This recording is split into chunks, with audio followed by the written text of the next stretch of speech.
Duboko u planinama, gdje se šuma proširila nepregledno i gdje civilizacija nije dosegnula, postojalo je malo selo. Stanovnici tog sela bili su poznati po svojim starim običajima i pričama o duhovima koji su, prema njihovim vjerovanjima, hodali šumom. Jedne olujne noći, djevojčica po imenu Ana izaskala je iz svoje kuće i posudila nešto brašna od susjede za kolače koje je majka planirala peći. Bit ćeš brzo natrag, zar ne, upitala je majka dok je Ana stavljala svoju jaknu. Ana je obećala da će se brzo vratiti i uputila se prema susjednoj kući.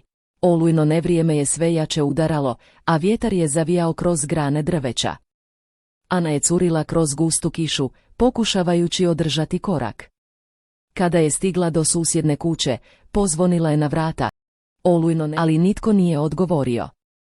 Pokušala je nekoliko puta više, ali bezuspješno. Odlučila je ostaviti posudu ispred vrata i krenuti natrag kući. Dok se Ana vraćala kroz gustu šumu, osjećala je kako se nešto promijenilo u okolini.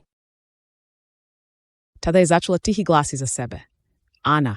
Dozivao je glas, ali nije bilo nikoga u vidokrugu. Počela je brže hodati, srce joj je lupalo kao ludo. Ana, obećala si. Glas je postajao sve bliži i sve glasniji, ali izgledalo je kao da nema nikoga tko bi mogao govoriti. Uplašena, Ana je počela trčati kroz šumu, ali glas je i dalje slijedio. Nije mogla pobjeći od tog zlokobnog dozivanja.